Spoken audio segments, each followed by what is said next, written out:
The daily word for Sunday, March 29th, 2020, inner peace. I find the peace of God in the silence within me. The Hebrew scripture tells the story of the word of the Lord commanding the prophet Elijah to stand on the mountain before the Lord, for the Lord is about to pass by. As he waits, Elijah fails to find God as he endures a wind strong enough to split mountains, an earthquake, and then a fire. Then Elijah discovered God in a sound of sheer silence. Sometimes chaos surrounds me as I try to find the peace of God. Other times the chaos may be inside me. I persist in my efforts as I confront inner storms, fires, and earthquakes as I search for peace. Like Elijah, I remain steadfast in faith, undisturbed by what is happening around me. I wait for distractions to pass by. Peace is mine. And the scripture today is from 1 Kings chapter 19, verse 12. After the earthquake, a fire, but the Lord was not in the fire. And then after the fire, a sound of sheer silence.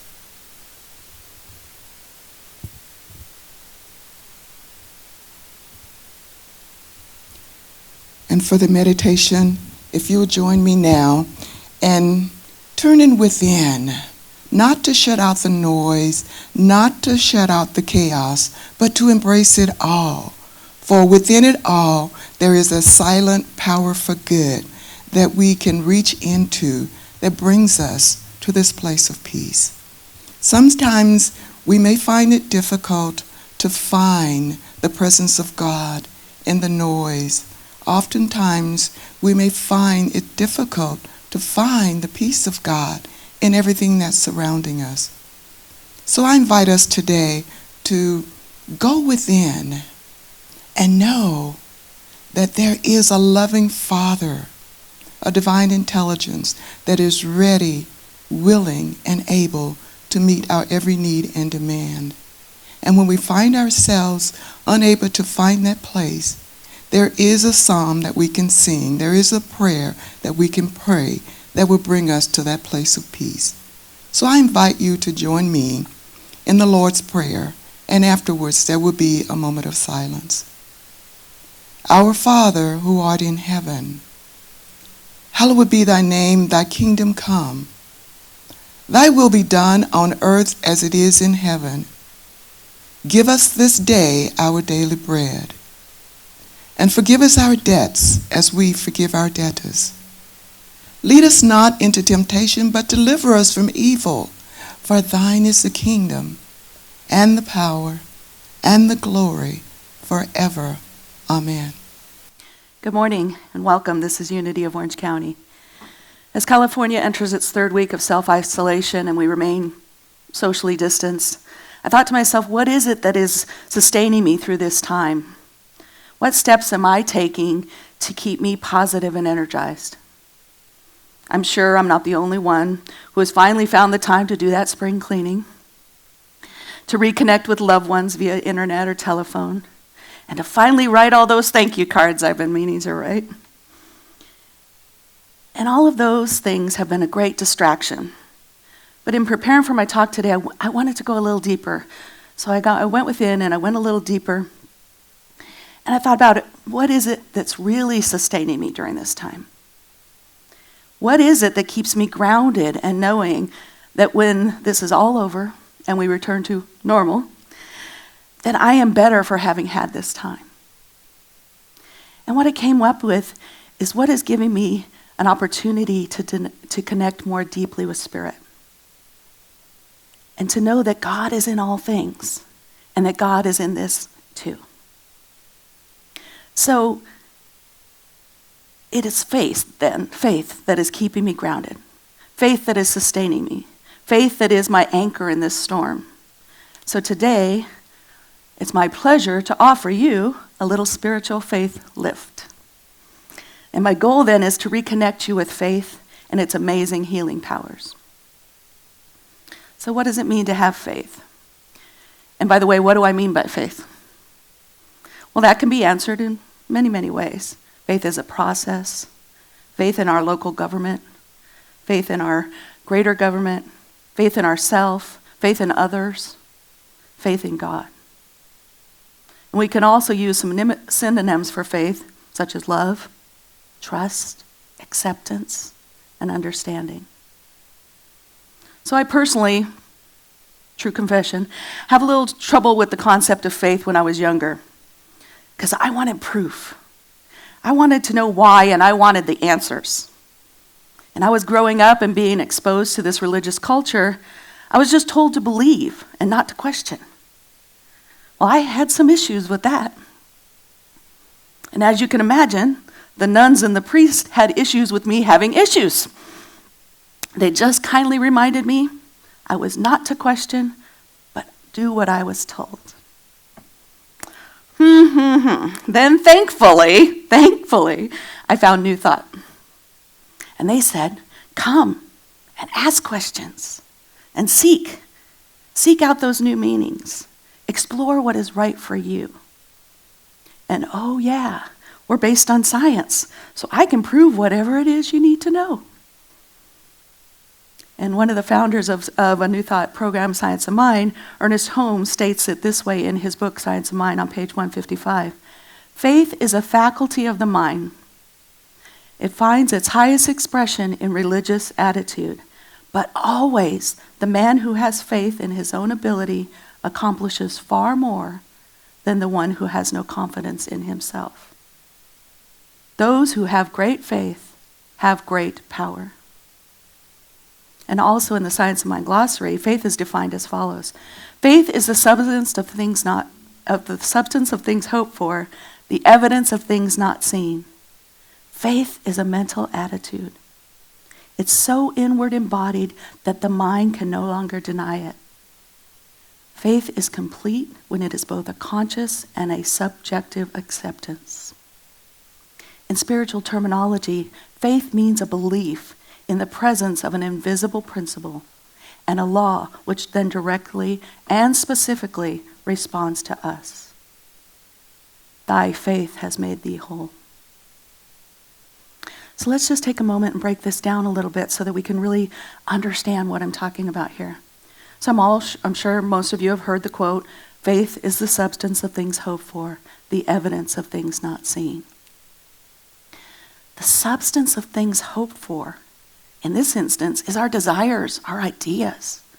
And the evidence of things not seen is our releasing of those desires and those ideas. Releasing them to the universal law with the assurance that they are going to come to fruition. And a more simple approach would be then when we plant seeds and we tend them and we water them, we fully expect that they're going to grow, right? We don't deny that they're going to grow up really, and be beautiful plants. We just take care of them and know. So it's the same for the seeds of our faith. Faith really is a mental attitude. So inwardly embodied that the mind can no longer deny it. So this is when we really get to that place of having this, what we call in New Thought, a spiritual prototype. We see the unseen as being done. And it is a spiritual prototype of what we desire.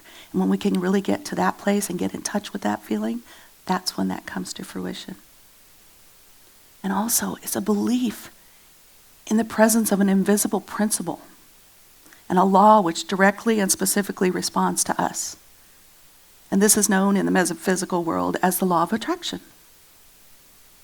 You see, once we get really, really, really clear on what we truly desire, then we develop that spiritual prototype. And then we release it and we allow the law to bring it forth. And the law brings us what we desire. So another term we can use for faith is positive thinking. I'm constantly amazed at how the power that can be released when we simply change our thoughts to positive thinking. And another way of saying this is positive thinking is realistic thinking. We still see that we still see some that may dwell on the negative. That's certainly going on.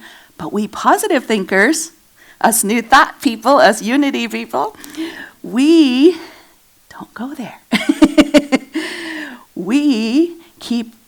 we keep appearances of negativity in their proper size, in their little containers. And instead, what we do is we nurture them then with positive thoughts. And then they grow larger and larger in proportion with our lives. So the gospel then speaks to us of great power of faith. In the book of Matthew, we are told, by faith, we may cause a mountain to be moved. And in this, we can read the word mountain, not in the literal meaning of a giant mountain, but rather as a tremendous obstacle. Certainly, if somebody told me I could go move Saddleback Mountain, I'd probably have a little doubt. But if I could shift it a little to a tremendous obstacle, I might understand it a little better. So we all have our own mountains. Right now, we all have a mountain we've never faced before. So in this manual for life, known as the Bible, we are reminded that if you have faith, then nothing shall be impossible. So how do we begin this process of having more faith? How do we bring that into our life? Well, we begin first by releasing the power. And we do this by changing our thoughts. When we change our thoughts away from fear into positive, we no longer give that fear any power. We change our thoughts. And I think we've all heard of the term, change your thinking, change your life. I have a little magnet on my refrigerator that says, change your shoes, change your life. Which, worked for Cinderella, so it's all good. But, I want to stick with the change your thinking, change your life for today, right? But in this instance, what we want to do is we want to practice belief rather than disbelief. We want to hold on to the belief that faith is in our life.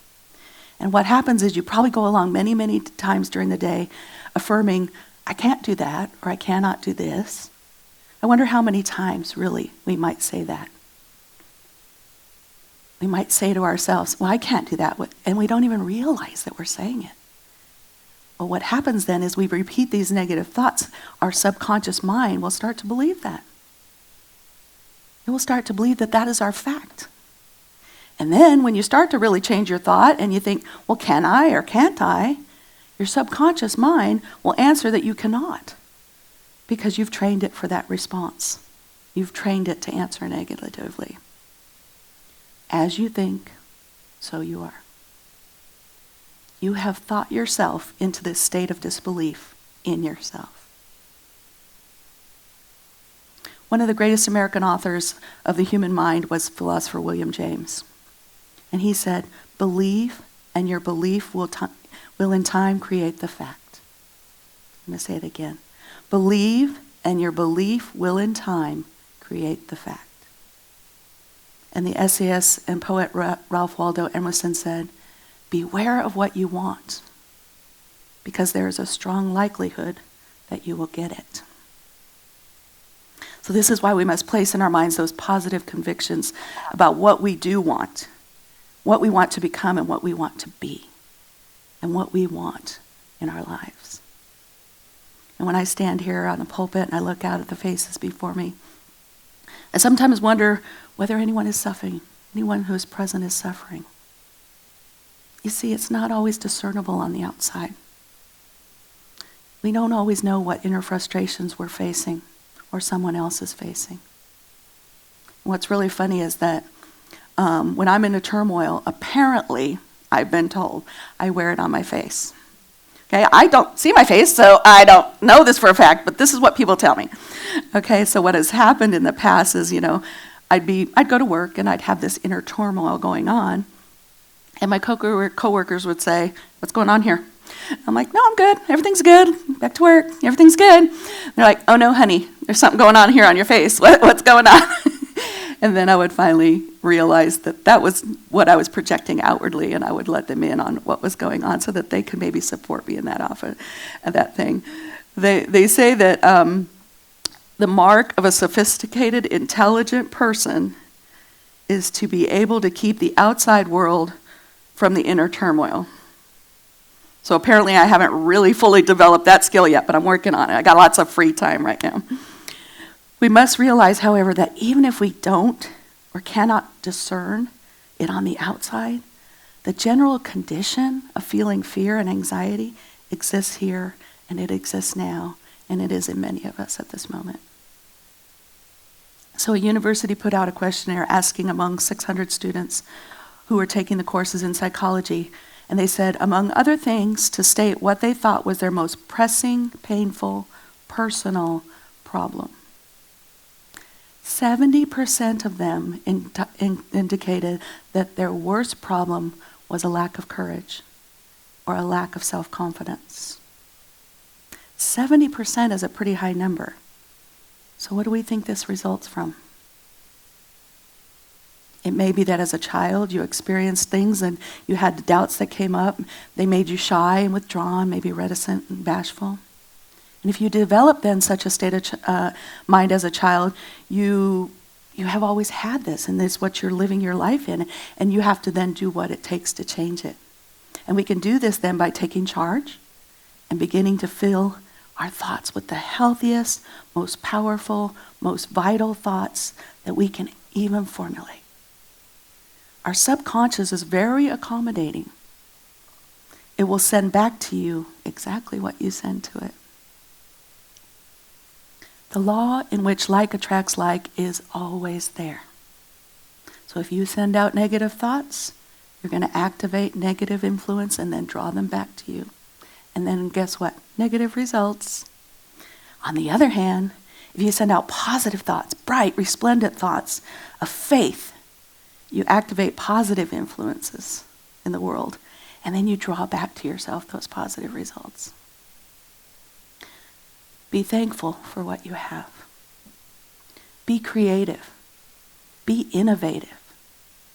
Think differently and positively, and spend this isolation time in an affirming, life-affirming, positive way. When life gives you a reason to cry, show that you have 100 reasons to smile. Face your past without regret, and handle your presence with confidence. Prepare for the future without fear. Keep the faith. His Holiness the Dalai Lama says, faith dispels doubt and hesitation. It liberates you from suffering and delivers you to the city of peace and happiness. We must actively substitute these feelings of doubt and hesitation with those of faith in order to find peace and happiness we desire, in order to be delivered from needless suffering. And on the long journey of life, faith is one of our best companions. It is the best refreshment on the journey, and it is the greatest property that we can have. So as you can see, when we start to accept faith, new doors will open up to us. So let us then adopt the faith, even as tiny as a mustard seed, and begin to see the positive in our lives every day. Let us replace the old tapes of our childhood with new and self-actualizing tapes. Remember that the universe mirrors back to you that area in which you need to evolve. Is it compassion, love, inner peace, going deeper in your consciousness? What is the mirror showing you that needs to be worked on? Think about whether you see the challenges in your life as obstacles or opportunities. Either way, let's begin to free ourselves from any illusions. We shall always have challenges. How we see them is our choice. The human race is evolving to the realization that what is happening on the level of consciousness both precedes and determines what happens in the world. Let us resolve to evolve our consciousness to make the world heaven on earth. With each passing day, it's through the multitudes of doubts and fears as they grow exponentially, demanding that we show our strength. While it may feel as though we're being bombarded and that we can reel from one crisis to another, in fact, we are being called to expand our faith and our trust in what we hold to be true. And that is that love is the impulsion of the universe. We must know that we are eternal beings on the pathway of life, with certainty behind us, certainty before us, and certainty accompanying us all the way. In the words of Norman Vincent Peale, let us know that faith is the most powerful of all operating in humanity. And when you have it in depth, nothing can get you down. Nothing. Let's close with a meditation.